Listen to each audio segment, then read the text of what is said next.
ഈശ്വമിശിഹായ്ക്ക് സ്തുതിയായിരിക്കട്ടെ. നമ്മളെല്ലാവരും ക്രിസ്മസിനായിട്ട് ഒരുങ്ങിക്കൊണ്ടിരിക്കുകയാണ്. ക്രിസ്മസിന് നമ്മൾ വായിക്കുന്ന സുവിശേഷ ഭാഗത്തില് ഈ മാലാഖ വന്നിട്ട് ഉറങ്ങിക്കിടക്കുന്ന ആട്ടിടയന്മാരോട് പറയുകയാണ്, വലിയ സന്തോഷത്തിന്റെ സദ്വാർത്ത നിങ്ങളെ ഞാൻ അറിയിക്കുകയാണെന്ന് പറയുകയാണ്. എന്നിട്ട് വലിയൊരു സന്തോഷത്തിന്റെ സദ്വാർത്ത അവർ അറിയിക്കുന്നു.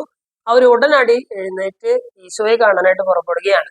ഈ ഒരു വചനം നമ്മൾ ധ്യാനിക്കുമ്പോൾ ഈ വചനം നമ്മൾ ഓർമ്മിപ്പിക്കുന്ന വലിയൊരു കാര്യമുണ്ട്. ഒരു പക്ഷേ ഈ ക്രിസ്മസ് സീസണിൽ നമ്മളും ഒരു പക്ഷേ ഇങ്ങനെ ആത്മീയമായിട്ട് ഇങ്ങനെ ഉറക്ക അവസ്ഥയിലായിരിക്കാം, നിദ്ര ഇരിക്കുന്ന ഒരവസ്ഥയിലൊക്കെ ആയിരിക്കാം, ഉറക്കം തൂങ്ങിലായിട്ട് നമ്മൾ ഇരിക്കുന്ന അവസ്ഥ എന്ന് പറഞ്ഞാൽ കുർബാന കാണുമ്പോൾ കുറച്ച് നാളുകളായിട്ട് വലിയൊരു ആക്റ്റീവായിട്ടൊന്നും കാണാനായിട്ട് പറ്റുന്നില്ല.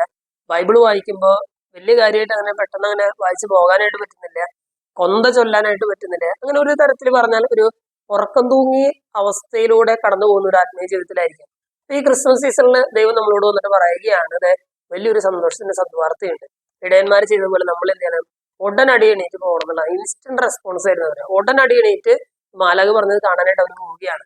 നമ്മുടെ ഈ ആത്മീയ ജീവിതത്തിൽ ഇത്തരം ഒരു ഒരു ഒരു സ്റ്റെപ്പ് ഇങ്ങനെ മുന്നോട്ട് എടുക്കാനായിട്ട് നമുക്ക് പരിശ്രമിക്കാം. ഈ ക്രിസ്മസ് കാലഘട്ടം അതിന് നമ്മളെ സഹായിക്കട്ടെ. വലിയ സന്തോഷത്തിന് സദ്വാർത്തയുമായിട്ട് ക്രിസ്മസ് വരുമ്പോൾ നമ്മുടെ ആത്മീയ ജീവിതത്തിൽ ഇത്തിരി ഉഷാറായിട്ട് മുന്നോട്ട് പോകാനായിട്ട് ഇത് ഈ ഒരു ക്രിസ്മസ് കാലഘട്ടം നമ്മളെ സഹായിക്കട്ടെ. അതിനായിട്ട് നമുക്ക് പരിശ്രമിക്കാം. ദൈവം നമ്മളെല്ലാവരെയും സമൃദ്ധമായിട്ട് അനുഗ്രഹിക്കട്ടെ. എല്ലാവർക്കും ക്രിസ്മസിന്റെ ആശംസകൾ സ്നേഹപൂർവ്വം നേരുന്നു. Thank you.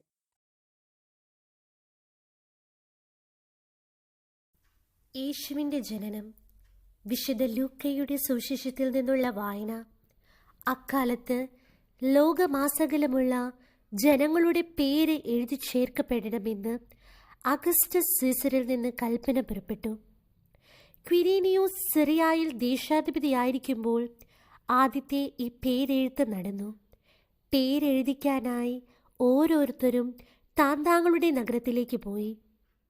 ജോസഫ് ദാവീദിൻ്റെ കുടുംബത്തിലും വംശത്തിലും പെട്ടവനായിരുന്നതിനാൽ പേരെഴുതിക്കാനായി ഗലീലയിലെ പട്ടണമായ നസറത്തിൽ നിന്ന് യൂദയായിൽ ദാവീദിൻ്റെ പട്ടണമായ ബെത്ലഹേമിലേക്ക് ഗർഭിണിയായ ഭാര്യ മറിയത്തോടു കൂടെ പോയി. അവിടെ ആയിരിക്കുമ്പോൾ അവൾക്ക് പ്രസവ സമയം അടുത്തു. അവൾ തൻ്റെ കടിഞ്ഞൂൽ പുത്രനെ പ്രസവിച്ചു. അവനെ പിള്ളക്കച്ചുകൊണ്ട് പൊതിഞ്ഞ് പുൽത്തൊട്ടിയിൽ കിടത്തി. കാരണം സത്രത്തിൽ അവർക്ക് സ്ഥലം ലഭിച്ചില്ല. ക്രിസ്മസ് കരോളുകളുടെ പ്രാധാന്യം. ക്രിസ്മസ് കരോളുകൾ ക്രിസ്മസ് ആഘോഷത്തിൻ്റെ ഏറ്റവും സുന്ദരമായ ഭാഗമാണ്. യേശുക്രിസ്തുവിൻ്റെ ജനനത്തിൻ്റെ സന്തോഷം സംഗീതത്തിലൂടെയും ഗാനങ്ങളിലൂടെയും പങ്കിടാൻ കരോളുകൾ നമ്മെ സഹായിക്കുന്നു. ക്രിസ്മസിൻ്റെ ആദ്യ കരോൾ ഗാനം എന്നറിയപ്പെടുന്ന ഏഞ്ചൽസ് ഹൈം ക്രിസ്തുവിൻ്റെ ജനനം അനുസ്മരിച്ച് 129 എഴുതപ്പെട്ടതാണെന്ന് പറയപ്പെടുന്നു.